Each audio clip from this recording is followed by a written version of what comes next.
You mentioned that one of Obama's 3 reforms he wants to bring to America is on energy. He tried cap and trade. He didn't talk about global warming in the debates, but in his election night speech, he used those words, global warming.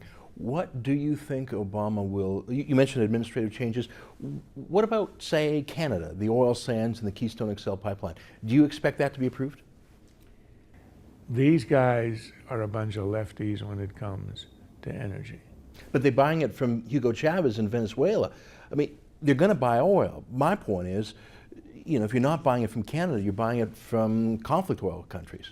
I never said lefties were smart. Huh. Well, these guys are smart. Well, they're smart in winning elections. They're not that smart in running a country. Otherwise, our economy wouldn't have the worst recovery since the Second World War. They're not good at governing. They're great at running.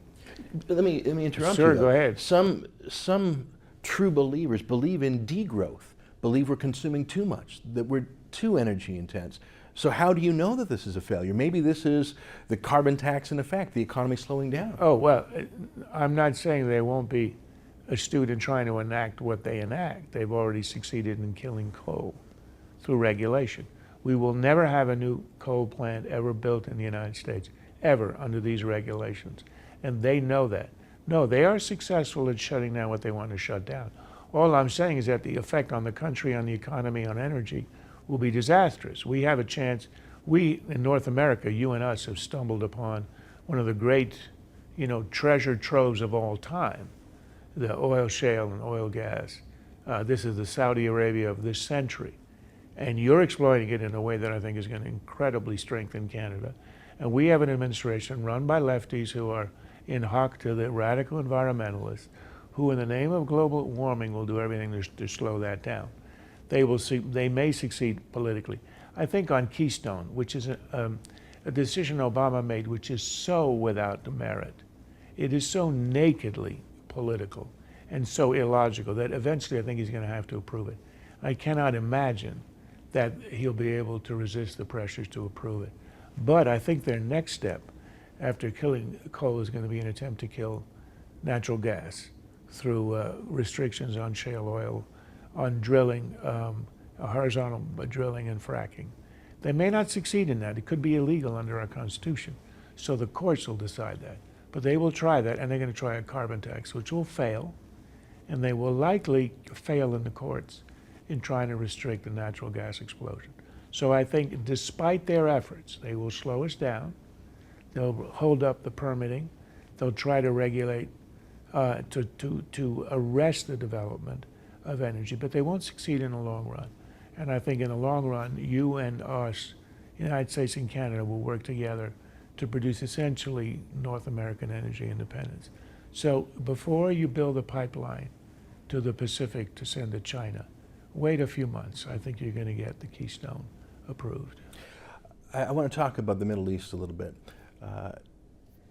Egypt, largest Arab country, has a new pharaoh who is also part of the Muslim Brotherhood, cousin to Hamas. Is this good news in Obama's world? Is this foreign policy working? Or would he call Egypt a success? Would America call Egypt a success? Doesn't the Bible say, and a new pharaoh arose in Egypt? History repeats itself at about 3,000-year intervals. Yes, there is, although he may not, this is Morsi, the head of the Brotherhood, president who's trying to monopolize all power. He may not succeed. Remember, he only won the election by 52 to 48. It isn't as if it was a landslide, so he's sort of on the knife edge. But sure, the Brotherhood is committed to an Islamist state, and basically they have no interest in democracy. To them, it's instrumental. It's a way to achieve power. It's nothing in and of itself that they wish to value. And they would like to see one man, one vote, one time, which is what happens in those countries. But the U.S. and the world have leverage. Remember, on the day that Morsi helped to broker the truce ceasefire between Israel and Hamas, they received a tentative approval of a $4.8 billion loan from the IMF. If we don't want to see that happen, U.S., we can stop it.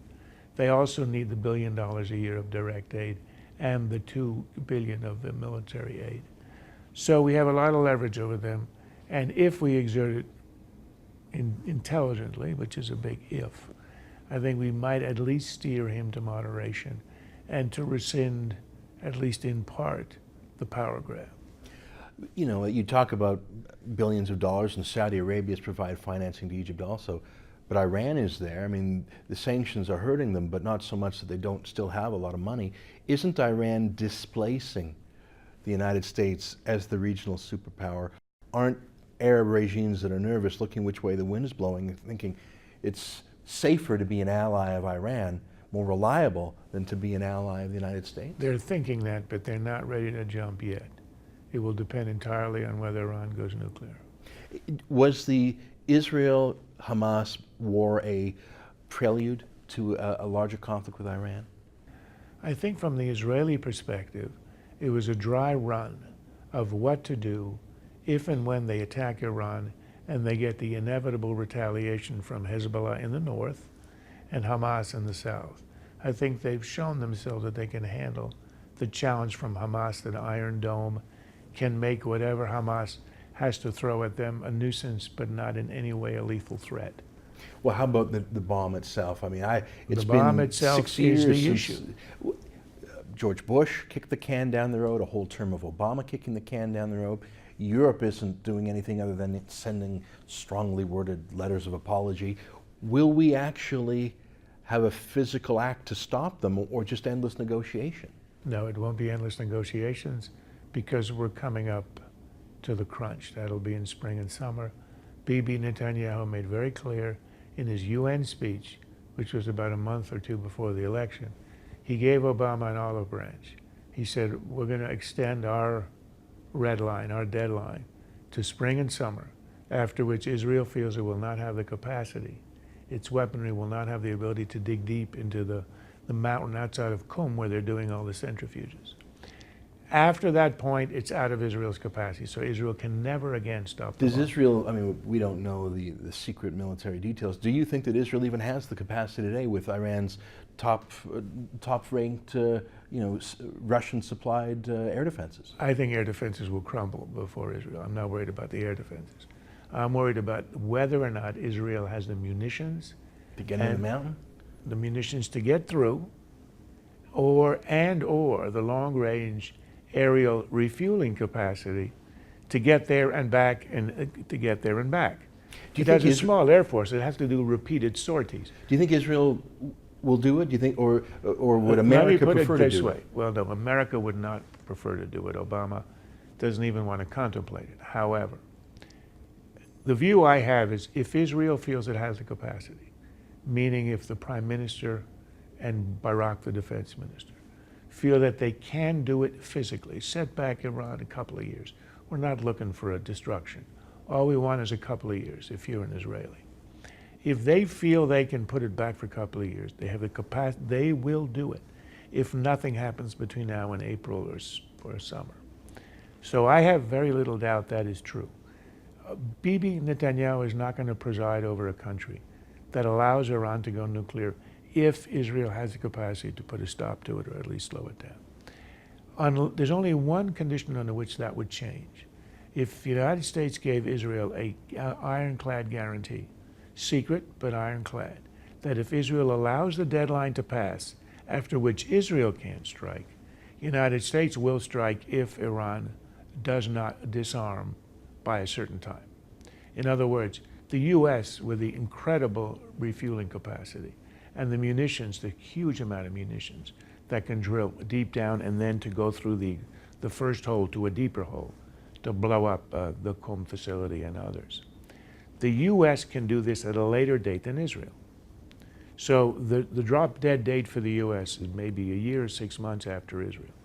So Israel won't wait unless it has a guarantee the U.S. will do it. Who would trust a necessary. guarantee from Barack Hussein Obama, the man who in Cairo in 2009 said to Iran, "We're sorry we meddled with your country in the 50s." Would Netanyahu really trust 6 million Jews, ironically that number, would he really trust that to Barack Obama? Look, I'm not in the room, you aren't in the room. We don't know what an ironclad guarantee means. If it's an offhanded, well, we'll look at it, of course he won't buy it. If there's a serious meeting of the Israeli military American, and the American gets the instruction to prepare to attack by a certain date, and there's, I mean, look, I don't know how to judge this, but a prime minister has to judge this. If you're Israeli prime minister and you feel that you have a guarantee from the United States to do what they can do that Israel cannot do, there's no question that what America can do would be infinitely greater than what Israel can do. And you would then have an ally in the enterprise. You wouldn't be isolated. When the retaliation happens, you got America, probably NATO on your side. That's a big calculation. If you were the prime minister and you were offered that, and you had a sense that it would be honored, you would do it. So I can't say whether it would be done. I would doubt that Obama would actually make that kind of pledge, but I think it could be made, and that would be, as I say, the only circumstances under which Israel would refrain, unless it believes it doesn't have the capacity to do it.